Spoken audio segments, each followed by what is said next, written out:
So today we have Will Grumpkey back on the podcast. You guys might have listened to the first podcast that we ever did with him. And in that podcast, we talked a lot about Will's career through our company, how he ascended to the point where he's at currently, which is an executive with Phorm. But we wanted to bring him back on the podcast today to talk about his athletic career. Because if you don't know, this man is a freak of nature, and it's not always came easy to him. But as he sits currently, he is definitely a freak of nature.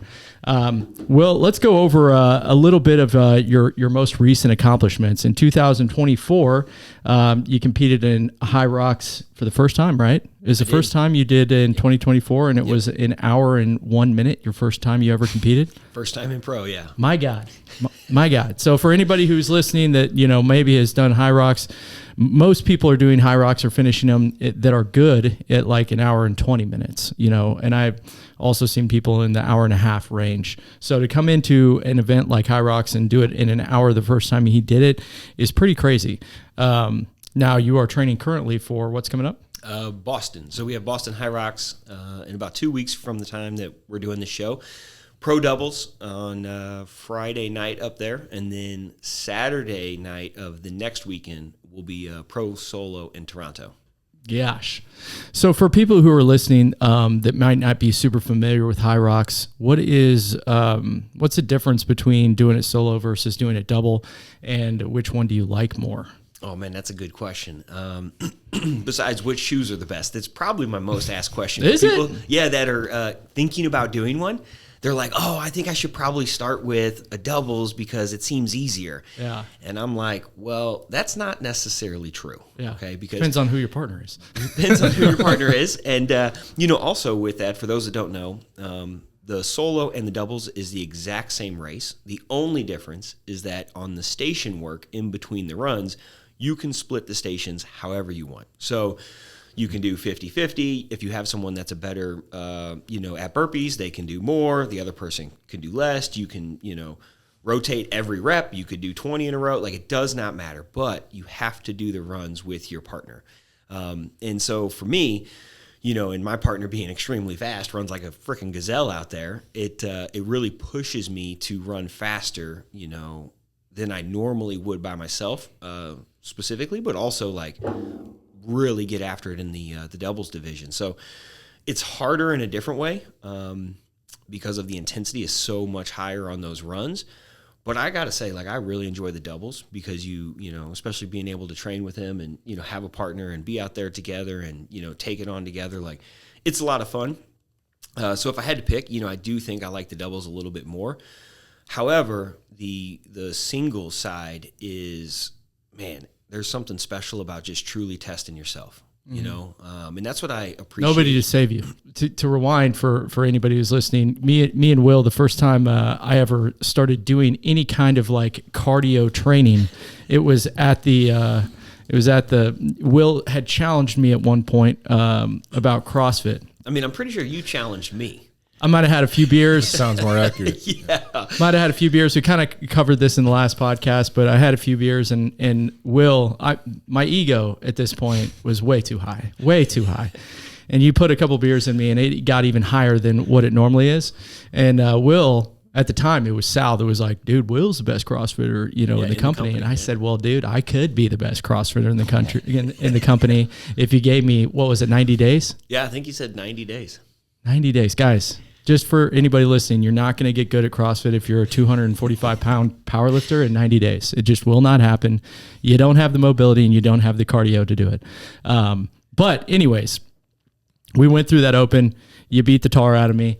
But you made me fall in love with aerobic exercise and doing hard stuff. Because at that point in my life, I was doing a ton of powerlifting. I was doing a ton of bro lifting, and those were things that came easy to me, right? I was basically, for the longest time, I followed the path of least resistance, and I had convinced myself, Will.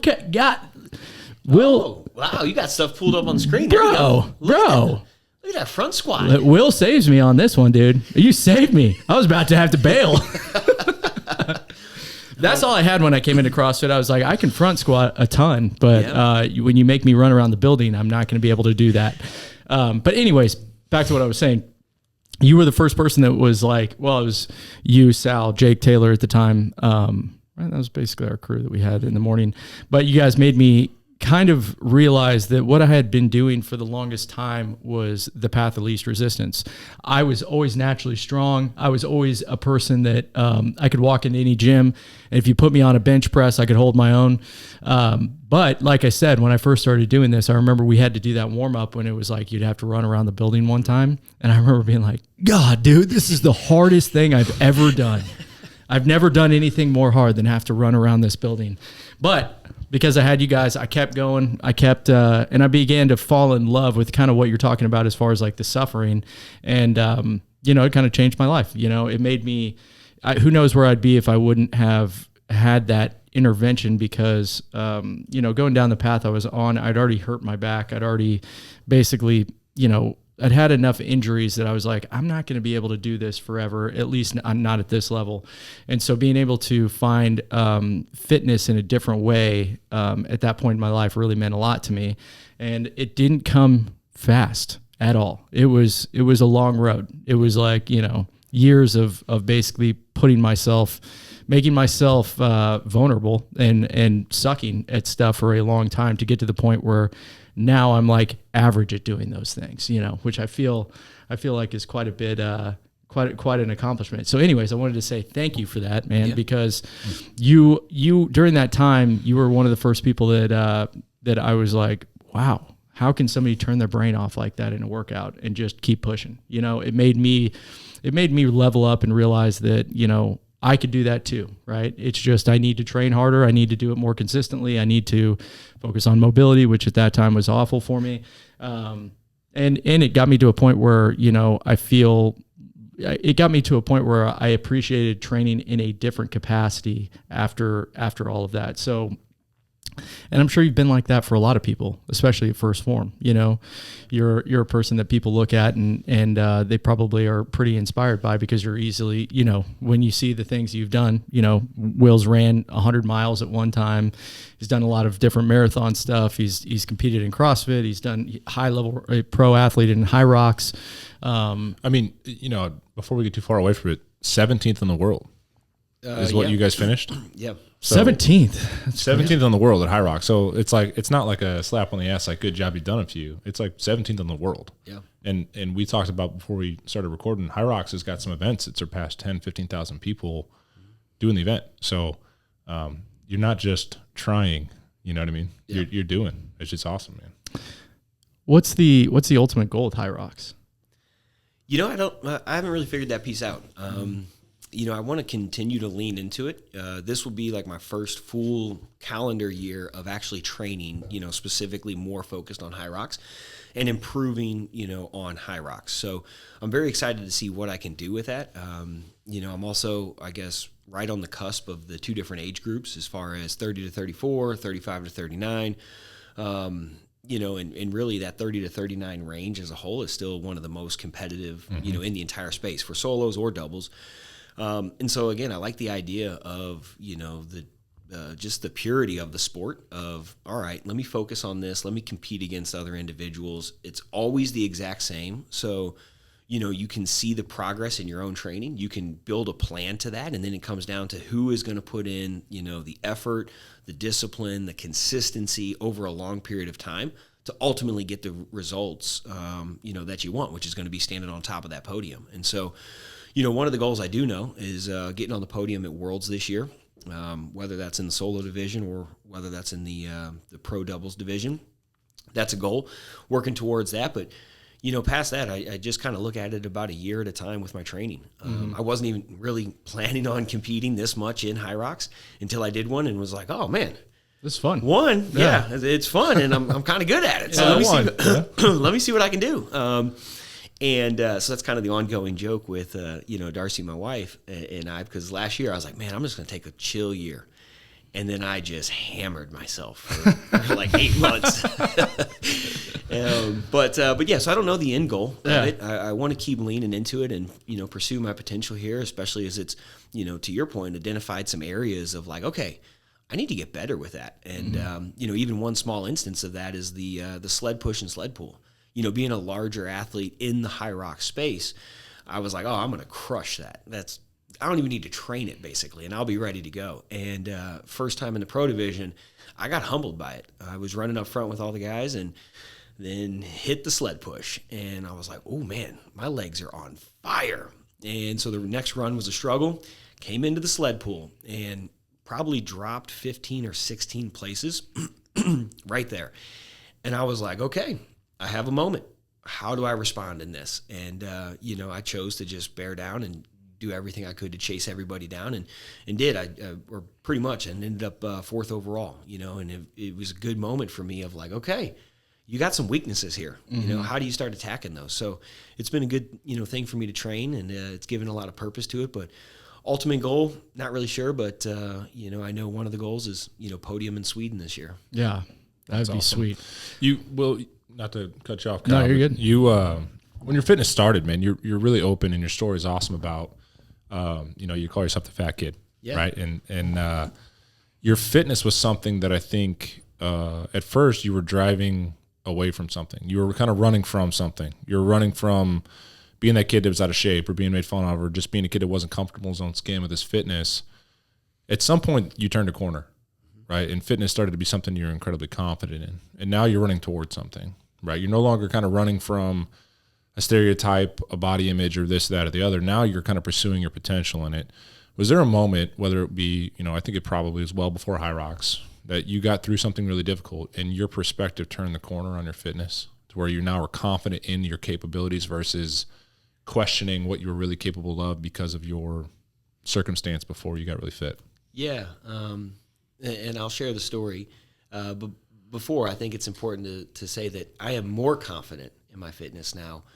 I still struggle with it, as far as confidence and, even how I can compete against other people. And an example of that is Worlds, The truth is I did not have a good solo performance at Worlds, and people are like, oh, well, you got a bad lane. And then also we had Summer Smash the week before. I went in and I was kind of sick already.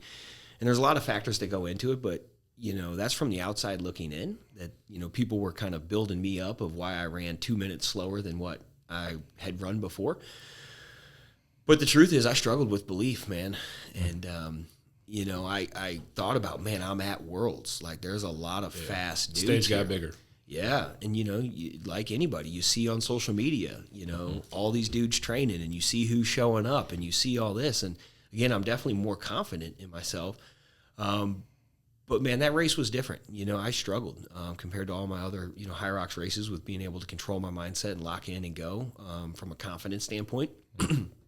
And that's also why I'm excited to get back there, because now that I've done it, it's a confidence booster in the sense of like, okay, I know I can run up here. And even the fact that 2 days later, being sore, tired, still, working on recovery, still kind of sick, being able to go out and perform really well and, come home with a good finish in the doubles. It's like, okay, you are supposed to be here. So I just want to clarify that because I know at times it's easy to look at people and say, oh, they got it and they're super confident. Like, I'm still battling. And that was just a really good highlight for me. But the moment that, really sticks out to me, and as soon as you started asking the question, I started getting goosebumps, was in a marathon. I believe it was back in like 2018. And I think it's good to go a little bit of the backstory to understand how we get to this point is, again, to the idea of growing up a fat kid, not running. First time I ran a mile, I chafed so bad I cried, like not in a good space. Got challenged to a half marathon, which at that point I'd only ever ran, 3-4, miles up to that point. We had 30 days to prepare, went out. Is that the one you did, Kyle? Is that the same one? Yeah, me and Will finished around the same time. Give or take 30 minutes. Give or take. He was that's right being there. generous. Yeah. All I know is that I finished before all the S2 guys. I was the winner of the S2 guys. You did. Street sweeper behind you. Those guys, I would be embarrassed. Yeah. I would be embarrassed. But no, and that kind of unlocked in my brain, like, okay, I can run a lot further than I think. And also with that, I'm a lot more capable than I think. couple years go by, get challenged to run a marathon. At this point, there's only 10 weeks to train for it. So I was like, okay, cool. I'll put together a training. I'm going to do it my style. I didn't really look at what other people were doing, just used, what I'd learned in the fitness space over the years and also CrossFit training and things like that. And trained for 10 weeks, running 3 times a week. And, I went out and I ran a 3:09. And at the time, the qualifier for Boston was a 3:05, was the fastest qualification. And because I was like 20-something years old, and that was the time. Mm-hmm. And I remember, finishing that, no idea what the qualification time was. Mm-hmm. But when I got done, people were like, dude, you almost qualified for Boston. And I was like, oh, snap. Okay, well, that's awesome. And again, Sal, who's the CEO of Phorm, he, called me into the office Monday after the race. And he's like, dude, you think you can qualify for Boston? And I was like, I know I can qualify for Boston. Because after running that distance, I was like, I can do it. Yep. And he's like, well, if you qualify for Boston, then I will run it with you. And I was like, okay. Not knowing that there was like ways you can do a charity entry and stuff. But, I was like, whatever. And no offense, Sal. Yeah, that's what I'm saying. I'm like, hey, this Kyle guy already challenged me. I lost. But yeah. Oh, yeah, there it is, finishing my my first marathon. So, but first marathon 3:08, 3:09, yeah, 3:09. And I finished my first half in 2 hours, so you guys can do the math on that.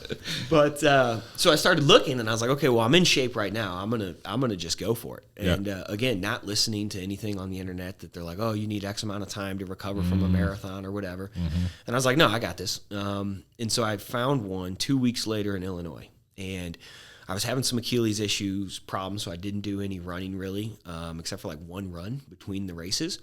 And I showed up, and the thing in this moment right here is I remember this is what I want to explain. Yep. I showed up for the race and did all the things, got to the start line, and that's where that nervousness really started to kick in. I was like, man, I got to run 5 minutes faster than what I just did, and I know how painful that was. And I was like, well, this is the moment that you're going to find out if you're truly, willing to suffer.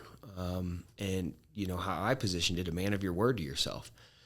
Because growing up, and going through insecurities and stuff, a lot of it was I was lying to myself and I wouldn't tell myself the truth. And, I just wasn't in a good headspace. And so when I lined up at that starting line, I was like, I am going to run these exact times every single mile until I cannot physically do it. Mm-hmm. And I don't even remember what the mile pace was at that time, but I got in with that gentleman there who was the pacer for 3:05 and just ran alongside him. And, like life, you start off and you're super motivated. Mm-hmm. And I was like, man, this is easy. I feel great. Everyone's just jogging along. People are even talking, talking to the pacer guy. And he's like, oh yeah, I just ran a marathon last week. And it was like 2:30 something, and I'm like, holy smokes. But anyway, so we're all running along in the group, which again, it's a good, kind of visualization of, how life is as well. In the beginning, a lot of people sign up for it. Mm-hmm. 3:05, Boston qualifying. There's a lot of people running around us. There's 40. And when you get to the starting line, everybody looks like they can do it. Oh, yeah. Everybody looks like, you're looking around. I tell our guys, like at the beginning of a marathon, you look at the front, looks like anybody could win. Yep. And then you get into those deeper waters, miles in, and you see who has really put in that work. Yep. And so, yeah, our group, it was like a swarm of bees, 40, 50 people, just all running around this dude holding the 3:05 sign. Everybody's in. Everybody's committed. Everybody's, focused. Everybody's in good spirits. And we get about, 5 miles in, start losing just a few people. You get about 10 miles in, start losing a few more people. We got past the half marathon mark, and that's where like the next, or I'll say the first kind of big drop off was. Mm-hmm. And I think psychologically, because people realize I got to do this again. Mm-hmm. And so we keep running, and then at about mile 15, okay, we're all running along, don't know how big the group was at this point, and all of a sudden our pacer just diverts and makes a hard left to the bathroom. and just sheer panic. You could just see it comes in across everybody in the group. We're like, that was our guy. Yeah. And so instantly people start checking watches, and you hear beeps and dings and ticks, and everybody's like, okay, you know, and like some people kind of start speeding up. Some people start slowing down. And again, I was just like, I am going to run this pace. This is my pace. And kept running. And there's no pacer. There's just a few people around. And then even fewer people around. And I'm running. And there's a kid next to me, and his family's cheering for him, and I got nobody out there. Mm-hmm. And so I'm trying to use that energy to, like, you know, channel into me to keep me going. We get to about mile 22 or 23, and I am hurting. Mm. I am literally right on the cusp of the time. No pacer, but just looking at the watch, looking down at my arm because I'd written my splits every mile where I needed to be in a Sharpie on my arm. Bad strategy because of sweat. It started running, but I could still see a few of them. And I was like, keep running. And I remember starting to just, you know, ask, you know, God, give me one more. Just give me one more. And so I kept pushing and just digging deeper into the pain cave. And my calf was hurting, and I knew that something wasn't right with it. And I was like, man, just keep going. And so you get to mile 24 or 25, and you come around this corner, and there's a hill. And it's alongside of a golf course. And, you know, it's like a long, steady climb. And I'm like, man, just keep fighting. And there's only one other dude left. And it was that guy in the photo that has the red tank top on. Clearly looks like a runner compared to me. And he's you can squat more than that guy. That's definitely, for sure. Definitely. You know, but and he's the only guy left of the group. And to this point, I don't even see the dude in the blue hat coming yet, because that's our pacer. Yeah. And he had caught us, and right towards the top of the hill is when he pulls up next to me. Mm. And so it's a race at this point. We got 1 mile left. It's me, the dude in the red tank top, and the pacer. Out of the group of 40 or 50, that is all that is left. And I remember, you know, thinking, this is the moment. And the guy started walking me. He started getting further and further away. And I was like, you know, I remember battling in my brain, like, no, why? And something just clicked. And that was the moment that it's like, it's now or never, Will. It is literally now or never. And so with that, I just literally gave it everything left that I had inside of my body. And I caught him. And when I caught him, the guy in the red tank top, we were about 0.7 of a mile left, and he dropped back, and he couldn't hold it. He was like fumbling around, looked like he was about to fall over, and it was me and the pacer, and that's all that was left. And it was just run as fast as you could. And I remember, you know, the pacer just saying, dude, you are so close. Do not quit on yourself. Do not quit on yourself.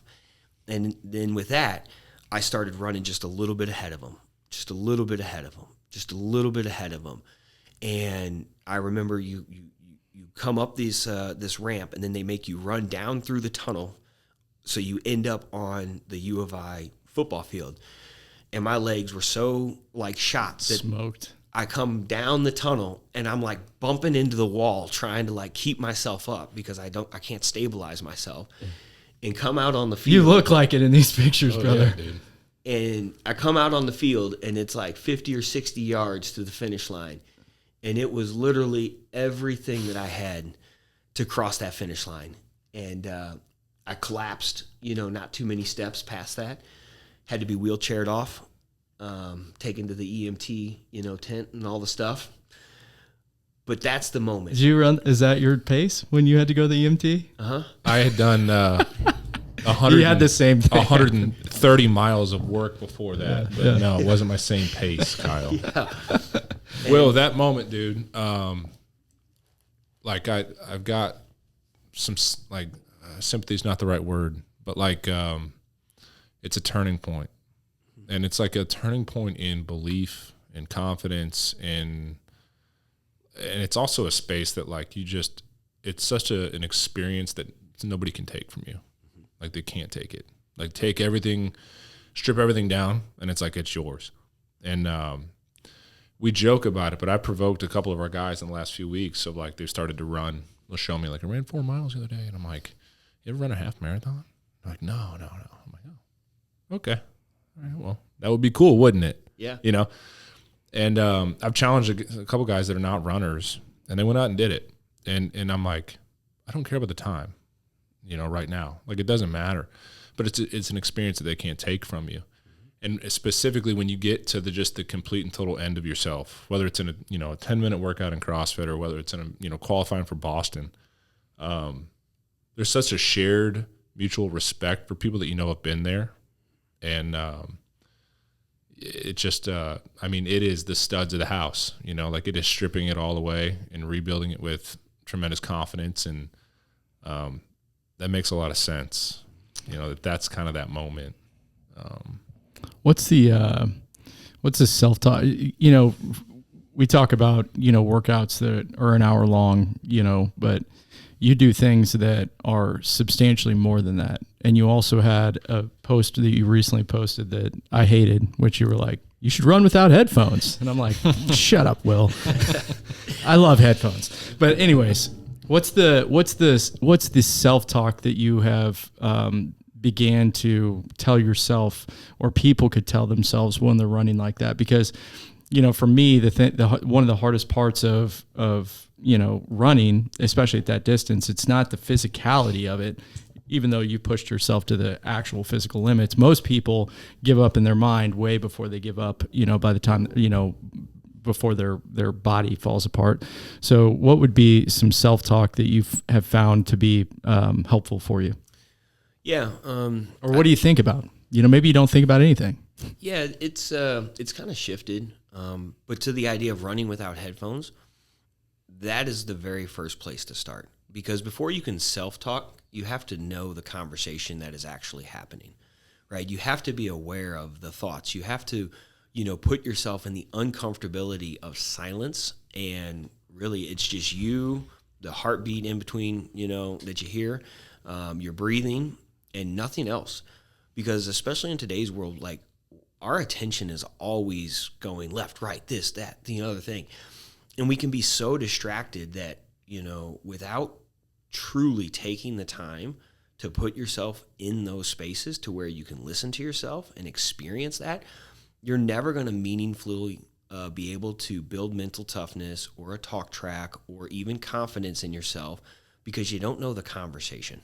And exposure to that conversation is the best thing that everybody can do for themselves, no matter where they're at in their journey. Whether they're completely out of shape like I was, maybe they're midway through their journey, maybe they're in great shape. But if we're reliant on music or podcast or things that are external to motivate us and to get us through difficult situations, you're leaving a lot on the table. From a mental toughness, from effectiveness in your life. Meditation is, it's like I tell a lot of people, when you get to that point where your heart rate gets, 150 and above, and you can kind of just sustain that, and you're just working on something that you don't have to, it's not a high skill thing. It's more just like a grind thing. There's a magic spot there where it's like, dude, there is no distractions. There is no anything else. I'm able to kind of wipe my mind clean, and just like not think about anything, which it's so hard to what you were just saying. What other thing that you do in your life that you can get to that point where you're not really thinking about anything? I found that through cycling. Yeah. Getting ready for an Ironman. I mean, it's a 112-mile bike. So there's many Sundays where I was at the downtown airport in Kansas City. And if you're riding a bike on a public road, you should not listen to headphones. Right. You're on a public road. And those are 5, 6, 7 hour rides, and it's a circle, and it's just you and that bike. And that was the best I've ever heard anybody articulate what you just said, which is, that conversation is coming, and that is enough to make people never want to run more than 30 seconds. Mm-hmm. And it's enough that, when you get deep into that, that was such a pivotal point for me, because there were so many conversations with myself that just, you need to have, that you really need to have. There's so much benefit in that, but I found that through cycling, and just like Kyle said, some of that, we're one of the best I've ever seen. It just, I feel like there's just like, I always think of an old school TV when it gets all staticky and you can't find the right channel. Like that's that dude's brain when we do any kind of work. That's him, the first person I saw do that and just completely check out of life and just be like, I'm just going to be here and I'm going to be working. There ain't going to be nothing going on in here. Sal would be like, dude, look at Will. What do you think he's thinking about? I'm like, not a fucking thing. Just blacked out. He'd be doing thrusters just like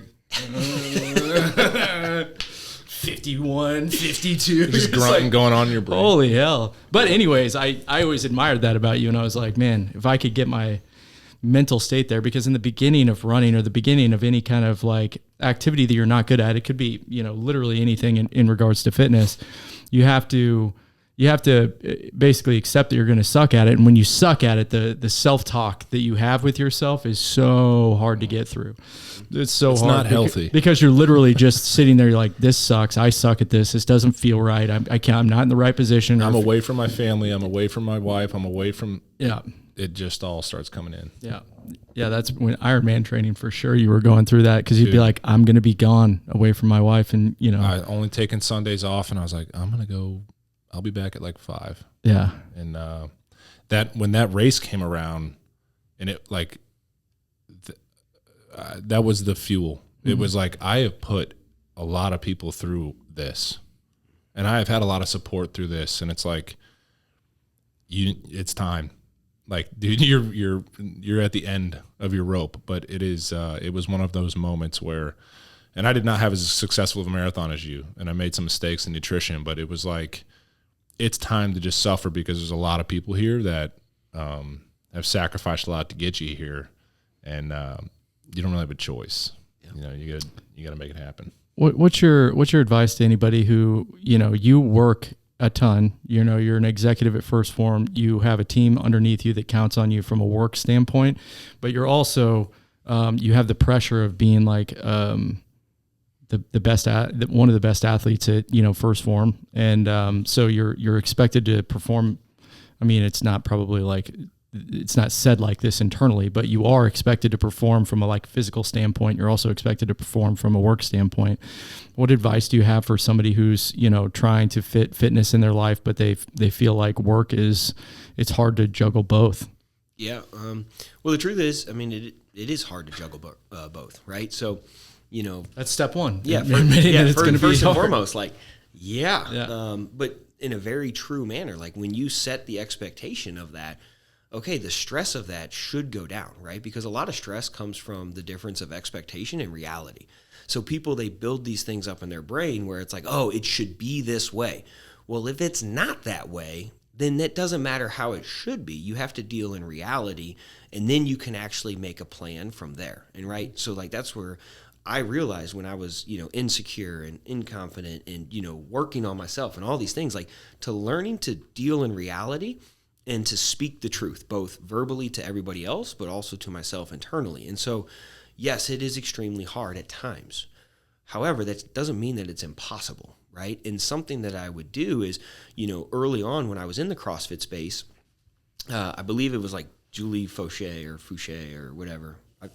Anyway, there was a young lady that was competing at a super high level, and she was going through doctorate school or something like that. I don't remember all the specifics, but I remember thinking, wow, she's doing that and still competing at a high level here. And I thought that was so cool. I was like, that is admirable. How can she do that, right? Mm-hmm. Because even after I got done, playing football and stuff, which we weren't very good, so we don't need to talk about that. But when I got done with football and started getting into, just school and athletics and then thinking about starting a career, it's like you hear so many people that you got to pick one or the other. Yeah. And I was like, that's not true. Mm. There's examples around the world, and I found more, and I saw more of people that could do both. So I was like, okay, well, it can be done. So what does that look like for me?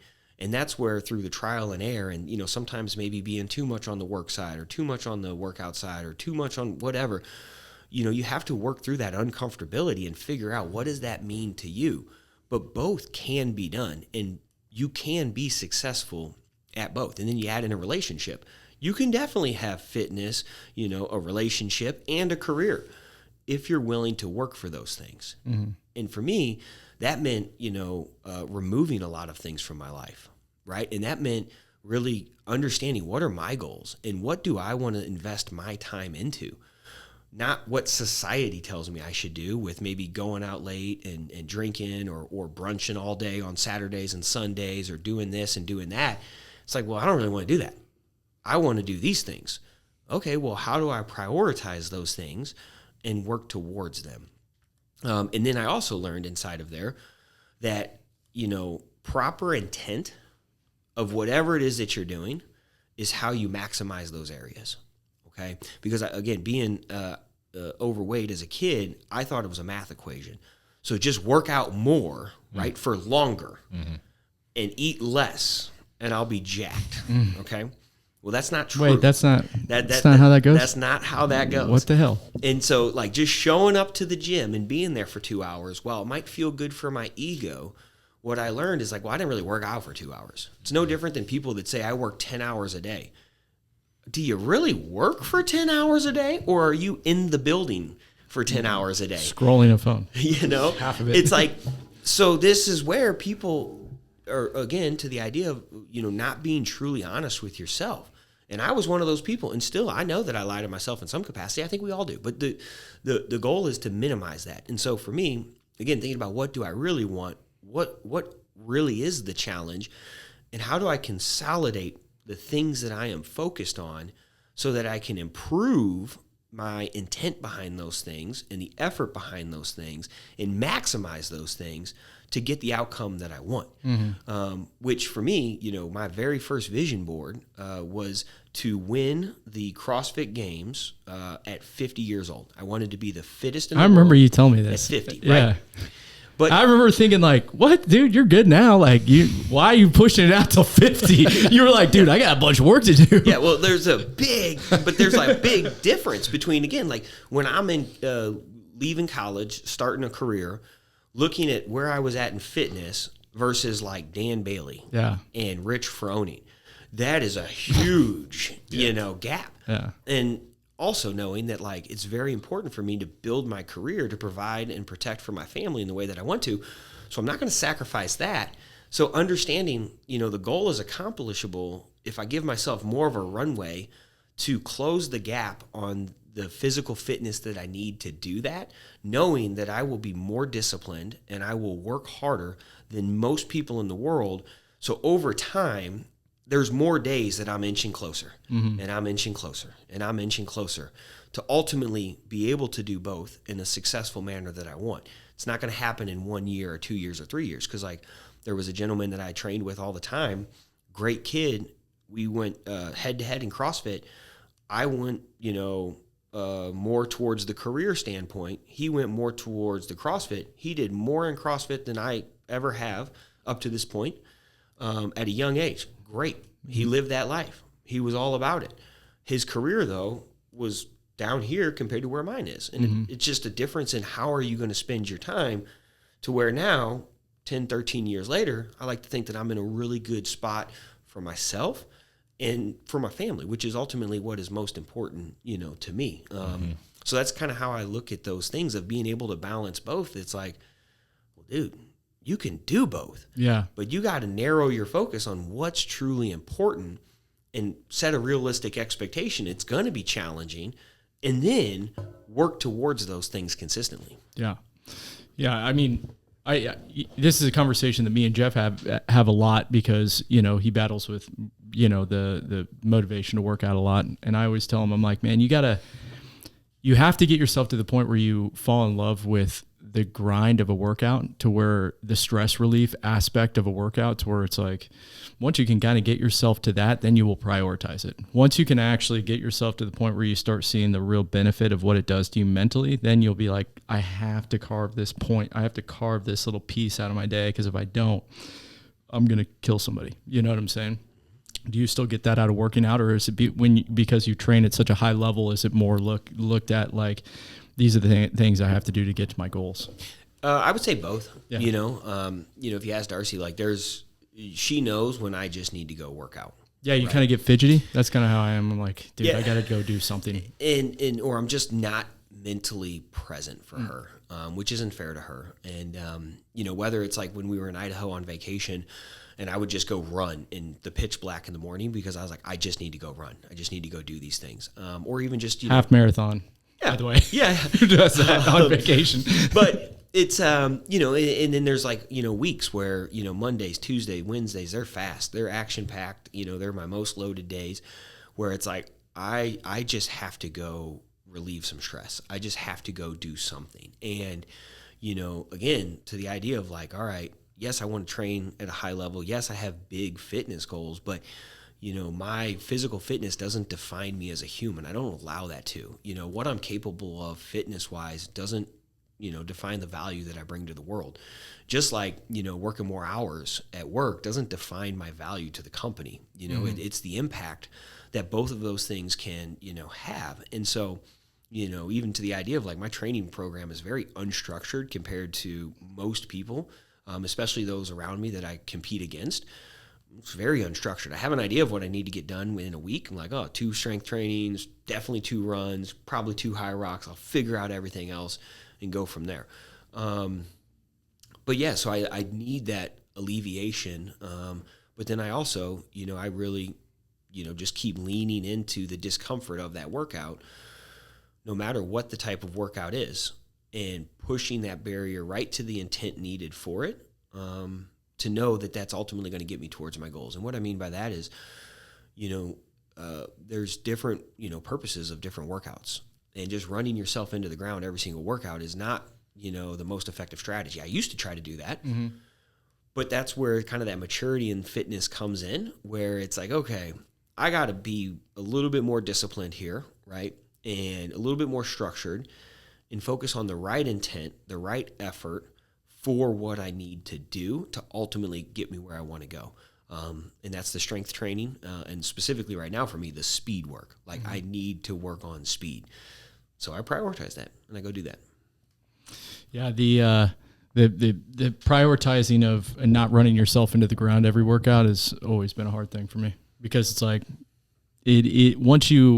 once you kind of fall in love with doing that to yourself in a weird way, you're just like, that's all I want to do to myself is I just want to go relieve the stress, and I want to do a hard workout, and I want to feel like I'm dying. And, it's hard to shake that, especially if you have limited amounts of time and you can destroy yourself in 30 minutes. Yeah. But that goes to the idea of, taking the path of least resistance. It's true. Like that's what I now that's a comfort zone for me that Correct. I got to get out of. Yeah, exactly. Because it's like, I'll just go bury myself. Yeah. And it's like, but that's not what you need to do. Yeah. What you need to do is do this. Yeah. And again, it's learning that discipline, and so again, we can all lie to ourselves at different things, but it's like, hey man, like what am I actually trying to do? Yeah. Mm-hmm. What do I need to do? And then take the steps towards that. For sure. I got a question for you, and this is kind of changing subjects, but obviously you have a lovely wife. I don't know if kids are in your future, but if you guys decide to have kids, and what would you want your kids to say about their dad, when they get older? Well, one, legacy question, basically. Yeah. God willing, I would like to have kids. Mm-hmm. Yes, that would be fantastic. We want to have kids. I definitely hope that is a possibility. But as far as legacy goes, I think a lot about this because someone asked me, I don't know, maybe like a month ago, and trying to define like, what do you want to be remembered as? And, quite honestly, I don't even remember the answer, that I gave. Because it's hard for me to explain the feeling that I have inside of myself, knowing that I made a positive impact in this world, and that my life mattered, which seems like a very generic answer. But when I think about where I was, mentally and physically, as a young man, as a kid, trying to figure out life, looking at the world that we live in now, I think a lot of things can be improved. And I think that comes from being a man of character. I think that is important more now than ever. I feel that there's less of that.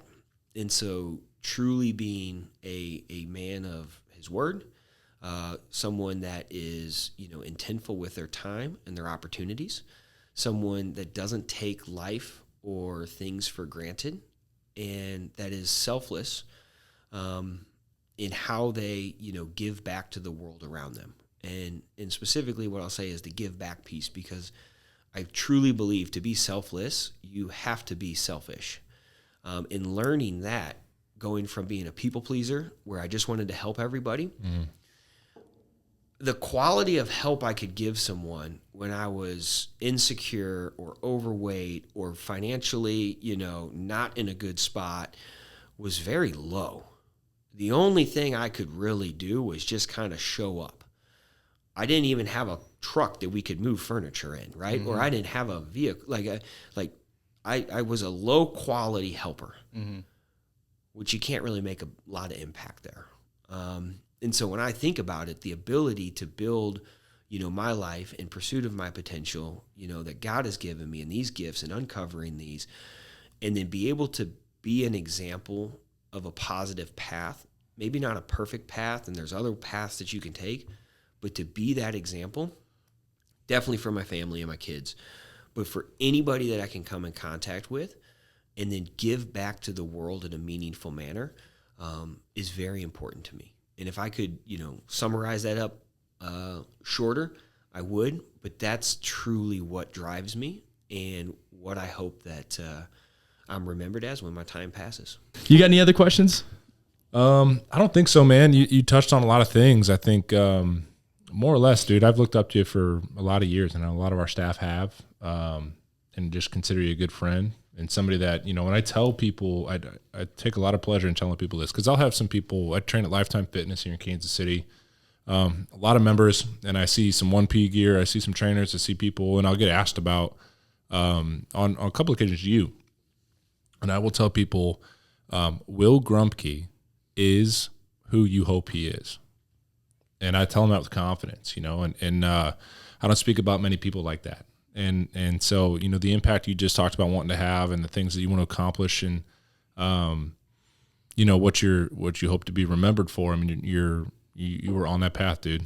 We could say a lot of those things about you, and I appreciate you. Just, I know more than if somebody follows your account, tomorrow from this podcast, and it's the first time they've seen of you, they're only going to know this version of Will, and I've known enough of your story and been around you enough to know just the growth and things you overcome, and that story of running that marathon. There's just so many things, and I'm like, you can't. There's things you have you can't take from you, and you do a big service to us here in Kansas City, because we are like the dads, of our employees, right? Yeah. And you don't always want to listen to your dad, right? And sometimes you need to use somebody outside of like the direct, the direct person that's leading you to basically be an example. And we use you as that example a lot. We're like, hey man, check out Will. You don't want to run a marathon. He's just gonna. I appreciate that. Yeah, man. It's we appreciate you, man. We appreciate basically everything you've done. You're a great example to not just Phorm but also S2. Yeah, we just appreciate you as a person, man. So, last question. Did we ask the last question on the last podcast? Probably not. You're in St. Louis. We were in St. Louis. Oh, yeah. How much time have you spent in Kansas City? You were in Kansas City not long ago. Luke told me that you were in Shawnee. I mean, I've spent some time. I can't say that I've spent like a lot of time here. The question that we always ask, last question, is what's your favorite barbecue spot in Kansas City? I don't think I've ever had Kansas City barbecue. Get out of here. I kind of knew that would be the answer. I'm dead serious. That's crazy. Hey, but I'm here tonight, after the stair climb. So where should I go? Q39 is where I would probably go. Q39. Q39. Okay. Good. Where are you staying in town? We're going to stay with Brett and Lexi. You're north. You can't do Q39. It's too far of a drive for you. Maybe hit it on the way home. Yeah, what do you mean too far of a drive? I mean, that's a pretty far drive. 20 minutes? 30 minutes? 45. Yeah. Oh, it's a big drive. That's right. All right. But that or Jack Stack. Jack Stack. Is there a North Jack Stack? 95th. I live by both of them, and I promise you can smell them from my house on the right spring day, and it could be a problem. If we're in St. Louis, can I answer? Well, all right. What's your favorite barbecue in St. Louis? And I think I know the answer. What do you think the answer is? Sugar Fire? No. Pappy's. I do like Pappy's. Okay. Yeah. I went Sugar Fire because I mean multiple locations. It's risky. It's more convenient. But I like Pappy's from like a all of their meat variety. I will tell you, Salt and Smoke Yes. for their brisket, Yes. ribs, and mac and cheese. Is that in Ladue? In the loop. No, in the loop. They've got a couple of them now. Yeah. So yeah, Pappy's like, again, any of them, they're fantastic. Salt and Smoke, if you want brisket, man, that's good. That's good. Sides make the party with barbecue. Yeah. Yeah. Well, dude, tell everybody where they can find you. So just Instagram primarily, and that'll be my first and last name put together. So Will Grumpkey, pretty easy to find at that point. But and they can follow you. When is the Boston Hyrox that you're competing in? September 26th. That is coming up soon, brother. Oh yeah, right around That's the corner. 15 days, man. Yep. 15 days. Well, I love you, man. Thank you again for coming on. You're always invited on the Protein Bros podcast. Anytime you want to come on and chop it up, dude. We love you so much. Thank you for coming on, dude. Appreciate it. Yep.